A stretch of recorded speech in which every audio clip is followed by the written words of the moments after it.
నమస్తే అండి. సుమన్ టీవీ ప్రేక్షకులందరికీ. ఈ వారం మనకి ఒక మంచి ఇంట్రెస్టింగ్ రిపోర్ట్ అనేది సెబీ నుంచి వచ్చిందండి. సో, సెబీ ఏం చెప్తుందంటే 2023లో క్యాష్ మార్కెట్ స్టాటిస్టిక్స్ తీయటం జరిగింది. ఆ స్టాటిస్టిక్స్‌లో 70% of the intraday traders, cash మార్కెట్‌లో ఎవరైతే ట్రేడింగ్ చేస్తున్నారో ఇంట్రాడే, ఆ ట్రేడర్స్ అందరూ నష్టపోతున్నారని సెబీ చెప్పింది. ఇంట్రాడే ట్రేడింగ్ అంటే కేవలం అదే రోజు పొజిషన్స్ తీసుకొని అదే రోజు అమ్మటాన్ని ఇంట్రాడే ట్రేడింగ్ అంటాం.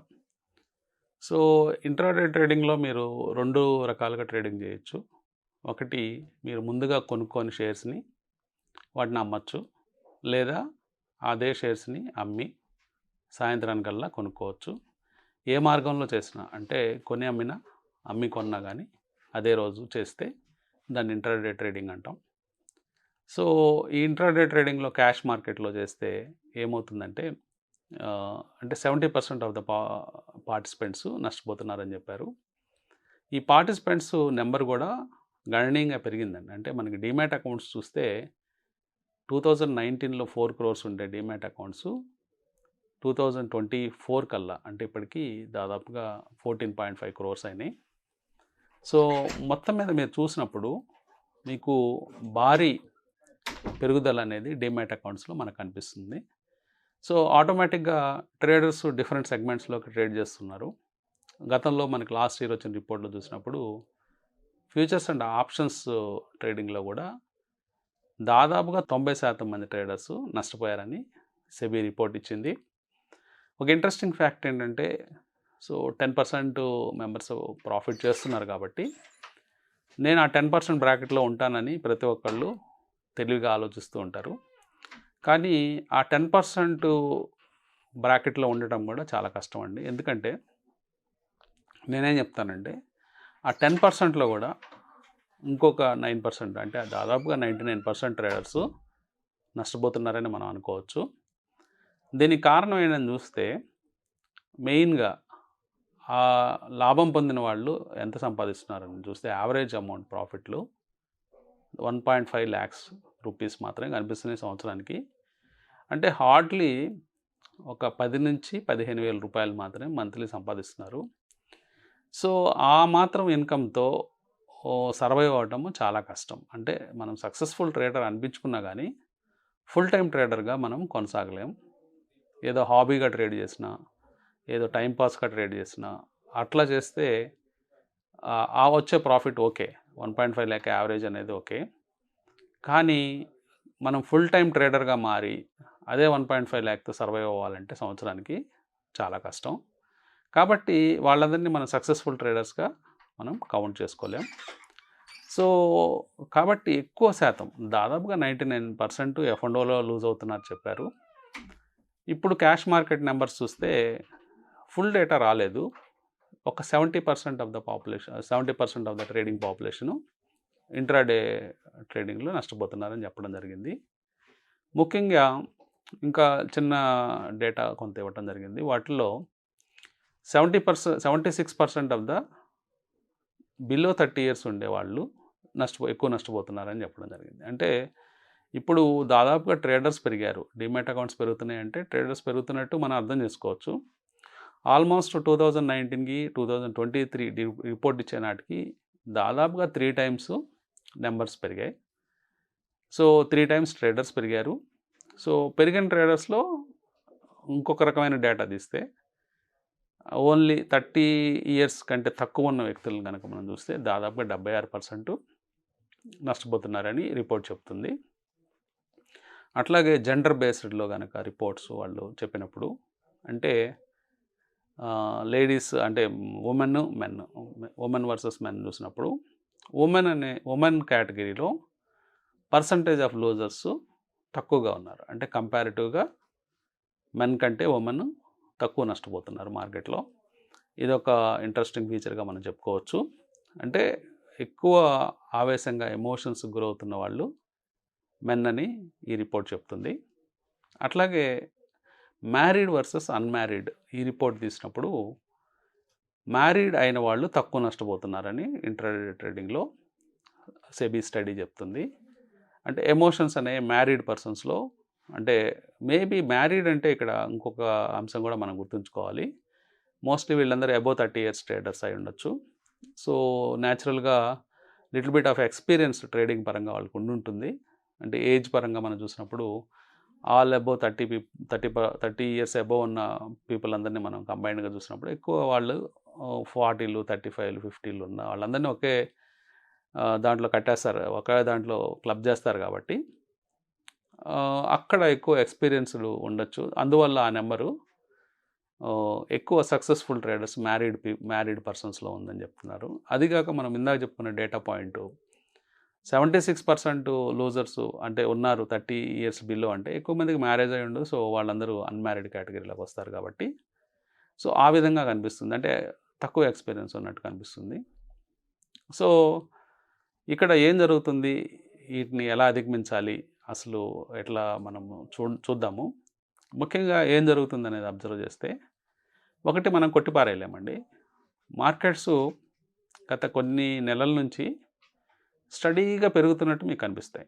అంటే ప్రతి నెల ఎంతో కొంత పెరగటం, ప్రతి వారం ఎంతో కొంత పెరగటం, మార్నింగ్ కొంత వాలటిలిటీ ఉన్నప్పటికీ సాయంత్రానికి మార్కెట్స్ పెరగటం, ఇవన్నీ మనం గమనిస్తున్నాం. కానీ ఎక్కువ మంది ట్రేడర్స్కి ఏమవుతుందంటే ఈ వాలటిలిటీ అనేది ఇంట్రాడేలో ఉంటుంది. సో ఉదయం నుంచి సాయంత్రం దాకా జరిగే ట్రేడింగ్లో ఇంట్రాడే వాలటిలిటీ ఎక్కువగా ఉండటం వల్ల స్టాక్స్ ఒక గంటలో 2-3% పైకి పెరగటం, నెక్స్ట్ అవర్లో మళ్ళీ ఒక 2% కింద పడిపోవటం, మళ్ళీ ఆ నెక్స్ట్ అవర్లో 2% పైకి వెళ్ళటం, ఇలా జరుగుతూ ఉండటంతో ట్రేడర్స్ని కన్ఫ్యూజ్ చేస్తూ ఉండొచ్చు మార్కెట్. మేబీ మార్కెట్ నేచర్ అలాగే ఉంటుంది జనరల్గా. సో ఈ వాలటైలిటీ వల్ల ఎక్స్పీరియన్స్ తక్కువగా ఉన్న ట్రేడర్స్ ఎక్కువ నష్టపోతున్నారు. తర్వాత కొత్తగా ఇంజెక్షన్స్ అని ఇట్లాంటి కాన్సెప్ట్స్ మనం వింటున్నాము. ఇంజెక్షన్స్ అంటే ఇండెక్స్లో చూస్తున్నాము, అంటే సడన్గా మార్కెట్స్ కొలాప్స్ అయిపోవటం, అంటే ఇండెక్స్ లెవెల్లో మార్కెట్స్ 1% 2% కొలాప్స్ అవ్వటం, ఇండెక్స్ లెవెల్లో మళ్ళీ మార్కెట్లు 1% 2% పెరగటం మనం అడపదడప చూస్తున్నాము. సో దాని ఇంపాక్ట్ స్టాక్స్ మీద ఎక్కువగా ఉంటుంది. సో ఆ స్టాక్స్లో ఆ ఇంపాక్ట్ వల్ల స్టాక్స్ ఇండెక్స్ ఎప్పుడైతే 2% క్రాష్ అవుతుందో ఇంట్రాడేలో, స్టాక్స్ 5-10% క్రాష్ అయ్యే సందర్భాలు మనం చూస్తాం. అంటే కొన్ని స్టాక్స్ అయితే సేమ్ డేలో లోవర్ సర్క్యూట్ పడిపోయి మళ్ళీ అప్పర్ సర్క్యూట్ పడిపోవడం, లేదా అప్పర్ సర్క్యూట్ పడి మళ్ళీ లోవర్ సర్క్యూట్ పడిపోవటం, ఇట్లాంటివన్నీ మనం అబ్జర్వ్ చేస్తూ ఉంటాం.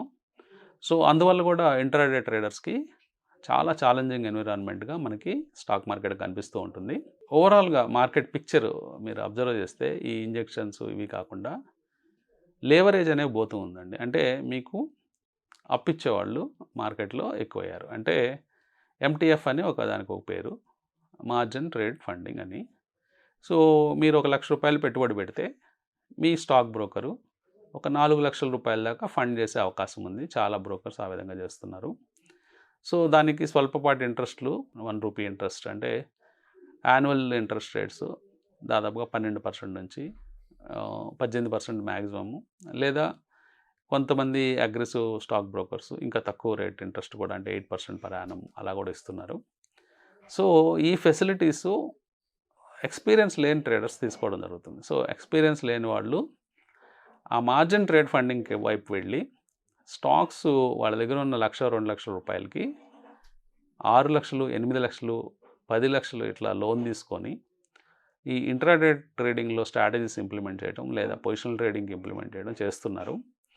సో తద్వారా వాళ్ళకి ఏమవుతుందంటే ఛార్జెస్ పెరుగుతున్నాయి. అంటే జనరల్గా గవర్నమెంట్ వేసే ఛార్జెస్ కూడా ఇంట్రాడే వాళ్ళకి మీకు తెలియంది కాదు. రైట్ ఫ్రమ్ ఎస్టీటీ దగ్గర నుంచి stock brokerage charges, GST, STT, turnover charges, SEBI సెస్లు, ఎడ్యుకేషనల్ సెస్లు, ఇట్లా మీకు అన్ని ఛార్జెస్ ఉంటాయి. ఈ ఛార్జెస్ కాకుండా మీరు లాభం సంపాదించినట్లయితే ఇది స్పెక్యులేషన్ బిజినెస్ కింద వస్తుంది. ఇంట్రాడే క్యాష్ మార్కెట్ అనేది 30% charges end of the year మీరు ప్రాఫిట్ వస్తే మళ్ళీ కట్టాల్సి ఉంటుంది. ఇవి కాకుండా మీరు మార్జిన్ ట్రేడ్ ఫండింగ్లో మీరు మనీ తీసుకున్నట్లయితే మళ్ళీ ఆ ఇంట్రెస్ట్ ఛార్జెస్ ఆ పర్టికులర్ బ్రోకర్కి కట్టాల్సి ఉంటుంది. సో ఇన్ని రకాల ఛార్జెస్ తర్వాత మీరు లాభం సంపాదించాలంటే మీకు చాలా ఎక్స్పీరియన్స్ ఉండాలి. అంతేగాని ప్రతి ఒక్కళ్ళు మనకి జస్ట్ యాప్ దొరికింది, లేకపోతే యాప్లో మనం కొనొచ్చు, అమ్మచ్చు, ఇలాంటి ఆలోచనలతో ఎక్స్పీరియన్స్ లేని వాళ్ళందరూ కూడా ఇట్లాంటి లీవరేజ్ ప్రోడక్ట్స్ని తీసుకుంటూ ఉన్నారు. సో ఈ లీవరేజ్ ప్రోడక్ట్స్ తీసుకోవడం వల్ల కూడా ఎక్కువ మంది నష్టాలకు గురవుతున్నారని మనం చెప్పుకోవచ్చు. ఇంకా ఈ ఎంటీఎఫ్ కాకుండా ఇంకా మిగతా కారణాలు అన్వేషిస్తే, ఒకటి అనుభవం లేకపోవటం, ఒకటి నాలెడ్జ్ లేకపోవటం, లేకపోతే ప్రోడక్ట్స్ గురించి అవేర్నెస్ లేకపోవటం, లేకపోతే ట్రేడింగ్ స్ట్రాటజీ లేకపోవటం, ఇవన్నీ కారణాలుగా మనం చెప్పుకోవచ్చు. ఇవన్నీ ఉన్నా కానీ ట్రేడింగ్ సైకాలజీ కరెక్ట్గా లేకపోవటం, ఇది ఒక మేజర్ రోల్ ప్లే చేస్తూ ఉంటుందండి. సో ఎప్పుడైతే మీకు ట్రేడింగ్ సైకాలజీ కరెక్ట్గా లేదో ఆటోమేటిక్గా మీరు ఎక్కువ లూజింగ్ ట్రేడ్స్ చేసే అవకాశాలు ఉంటాయి, లాస్ అయ్యే ట్రేడ్లు ఎక్కువ చేస్తారు. దీనికి కారణం ఏంటంటే మార్కెట్స్ మధ్య ఇద్దరు స్ట్రాంగ్ ప్లేయర్స్ ఉంటారండి. సో ఒక ఇద్దరు ప్లేయర్స్ ఉంటారు, ఒకళ్ళు స్ట్రాంగ్ ఒకళ్ళు వీక్ అనుకోండి. So strong player versus weak ప్లేయర్తో మార్కెట్లు నడుస్తూ ఉంటాయి. సో స్ట్రాంగ్ ప్లేయర్ అంటే మీరు ఎక్కువ మనీ బ్యాగ్స్ ఉన్న వాళ్ళని స్ట్రాంగ్ ప్లేయర్ అనుకోనక్కర్లేదు. వీక్ ప్లేయర్ అంటే డబ్బులు తక్కువ ఉన్న వాళ్ళని అనుకోనక్కర్లేదు. సో స్ట్రాంగ్ ప్లేయర్కి వీక్ ప్లేయర్కి తేడా ఏంటంటే, స్ట్రాంగ్ ప్లేయర్ దగ్గర ఇర్రెస్పెక్టివ్ ఆఫ్ మనీ తన దగ్గర పేషెన్స్ ఉంటుంది, తర్వాత తన దగ్గర ఒక స్ట్రాటజీ ఉంటుంది, తన దగ్గర ఒక ఎమోషనల్ బ్యాలెన్స్ ఉంటుంది. అట్లాగే వాళ్ళు ఎక్కువ లేవరేజ్ తీసుకోరు. So end to end strategy game plan ఉంటుంది కాబట్టి వాళ్ళని మనం స్ట్రాంగ్ ప్లేయర్స్ అనుకోవచ్చు. సో కేవలం మన ₹1,00,000 ఉండి కూడా మనం స్ట్రాంగ్ ప్లేయర్ అవ్వచ్చు. అంటే మనకు పేషెన్సు, టైము, దానికి ఇవ్వాల్సిన టైం ఇస్తే ట్రేడ్కి అది సక్సెస్ అవ్వడానికి ఛాన్స్ ఎక్కువ ఉంటుంది. సో వీక్ ప్లేయర్స్ నేను ఎవరిని అనొచ్చు అంటే, ఈవెన్ మీ దగ్గర ₹1,00,00,000 ఉన్నా కానీ మీ దగ్గర పేషెన్స్ లేదు, మీ దగ్గర స్ట్రాటజీ లేదు, మీరు ఎలా ప్లే చేయాలో మీకు అర్థం కాదు, ఒక గేమ్ ప్లాన్ లేదు, మీరు అలాగే ఎమోషన్స్కి గురవుతూ ఉంటారు. సో ఇలాంటి వాళ్ళందరినీ ఈవెన్ వాళ్ళ దగ్గర ₹1,00,00,000 ఉన్నా కానీ వాళ్ళని నేను వీక్ ప్లేయర్ అంటాను. సో స్ట్రాంగ్ ప్లేయర్కి వీక్ ప్లేయర్కి తేడా తెలిస్తే, సో మార్కెట్ ఏం చేస్తూ ఉంటుందంటే, అంటే మార్కెట్ అంటే ఏం లేదండి, కంబైన్డ్ మైండ్, అందరి మైండ్ కలిపి ఒక మార్కెట్ అది. సో స్టాక్స్ సర్టన్ వాలటిలిటీతో తిరుగుతూ ఉంటాయి. సో ఈ వీక్ ప్లేయర్స్ అందరూ కూడా వర్స్ట్ పాయింట్లో ఎగ్జిట్ అవుతుంటారు. స్ట్రాంగ్ ప్లేయర్స్ వర్స్ట్ పాయింట్లో కూడా కూర్చొని, అంటే వాళ్ళకి ఈవెన్ వాళ్ళు బుక్స్లో లాస్ చూపించినా కానీ ఒక పేషెన్స్తో ఒక గేమ్ ప్లాన్తో ఉంటారు కాబట్టి ఎక్కడ కట్ చేయాలో తెలుసు. నిజంగా సీరియస్గా మార్కెట్ పడుతుందా, లేదా మార్కెట్లో ఊరికనే వీక్ ప్లేయర్స్ని బయటకు దోసేయడానికి మార్కెట్ పడుతుందా, ఈ రెండు అంశాలని చాలా కేర్ఫుల్గా వాచ్ చేయాలండి ప్లేయర్స్. ఈ రెండు అంశాలను కేర్ఫుల్గా వాచ్ చేసినట్లయితే మీ సక్సెస్ రేట్ ఎక్కువగా పెరిగే ఛాన్స్ ఉంటుంది. అట్లాగే మీరు ఒక స్ట్రాంగ్ ప్లేయర్గా బిల్డ్ అయ్యి డెవలప్ అయ్యే అవకాశాలు పెరుగుతాయి. ఆ అంశం తెలియనప్పుడు ఏమవుతుందంటే మనం ఒక వీక్ ప్లేయర్గా మిగిలిపోయే అవకాశం ఉంది. సో మార్కెట్ ఎమోషన్స్కి లోబడే అవకాశం ఉంటుంది. మార్కెట్ ఎమోషన్స్లో మనము ఇన్వాల్వ్ అయిపోయి ఆ ఎమోషనల్ బ్యాలెన్స్ తప్పితే ఆటోమేటిక్గా బిగ్ లాసెస్ బుక్ చేసుకునే ఛాన్స్ ఉంటుంది. సో దీన్ని అవాయిడ్ చేయడానికి మినిమం మీరు కొంచెం టెక్నికల్ అనాలిసిస్ ప్రాక్టీస్ చేయండి. కొంచెము టెక్నికల్ అనాలిసిస్ ప్రాక్టీస్ చేసినప్పుడు మీరు ఒక లెవెల్స్ని ఆప్టిమైజ్ చేసుకోవచ్చు. ఓకే, ఈ అనాలిసిస్ ప్రకారం లేకపోతే ఈ ఇండికేట్ ప్రకారం నేను ఈ ప్రైస్ కట్ అవుతుంటే నేను ఎగ్జిట్ అయిపోతాను, లేకపోతే ఈ ప్రైస్ వచ్చినప్పుడు నేను టార్గెట్ బుక్ చేసుకుంటాను. ఇట్లాంటివన్నీ కూడా చిన్నపాటి టెక్నికల్ అనాలిసిస్లో కూడా మీరు అనుభవం తెచ్చుకోవచ్చు. అనుభవం తెచ్చుకొని మీ ఎమోషన్స్ని బ్యాలెన్స్ చేసుకోవడానికి ఆ పర్టికులర్ టూల్స్ టెక్నికల్ అనాలిసిస్లోనే ఉపయోగపడతాయి. కేవలం మీరు స్ట్రాటజీ లేకుండా ప్రైస్ వాచ్ చేసినప్పుడు మీరు ఎమోషన్స్కి గురయ్యి, అంటే వర్స్ట్ పాయింట్ లేదా వెరీ బ్యాడ్ మూమెంట్లో మీరు ఎగ్జిట్ అయ్యే అవకాశాలు ఉంటాయి. అందరూ అనుకునేదే, ఎప్పుడు కూడా మనం ఒక బ్యాడ్ పాయింట్లో ఎగ్జిట్ అయిన తర్వాత మార్కెట్స్ మళ్ళీ రివర్స్ అవుతూ ఉంటాయి.